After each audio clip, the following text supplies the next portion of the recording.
নমস্কার। কন্টেন্ট দেখে বুঝতে পারছেন আজকে আমি কোন বিষয় নিয়ে আলোচনা করতে চলেছি। তার আগে বলি, 22 তারিখের সুপ্রিম কোর্টের ডিভিশন বেঞ্চের রায়ে চাকরিহারা হয়েছেন 2016 প্যানেলের প্রায় 26,000-এর মতো গ্রুপ সি, গ্রুপ ডি, নবম দশম এবং একাদশ দ্বাদশের শিক্ষক এবং শিক্ষাকর্মী।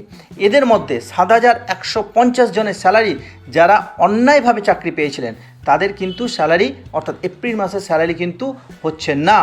বাকিরা যারা আছেন অর্থাৎ যোগ্য প্রার্থী হিসেবে যারা বিবেচিত তারা এপ্রিল মাসের স্যালারি কবে পাবেন সেই বিষয়ে এবার আমি আপনাদের বলবো।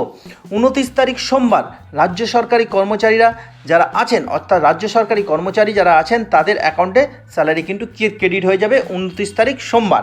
এবার 30 তারিখ মঙ্গলবার পঞ্চায়েত, মিউনিসিপ্যালিটি এবং লাইব্রেরিয়ান যারা আছেন তাদের অ্যাকাউন্টে ওনাদের স্যালারি ক্রেডিট হয়ে যাবে 30 তারিখ মঙ্গলবার।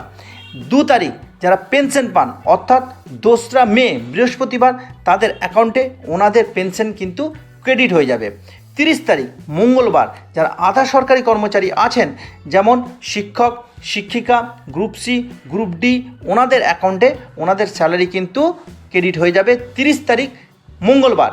এবার কর্মচারী ওয়াজেস, স্টাইপেন্ড এবং রেমুনারেশন পান তাদের অ্যাকাউন্টে ওনাদের এই ওয়াজেস, স্টাইপেন্ড এবং রেমুনারেশন ক্রেডিট হয়ে যাবে 2 তারিখ অর্থাৎ 2রা মে বৃহস্পতিবার।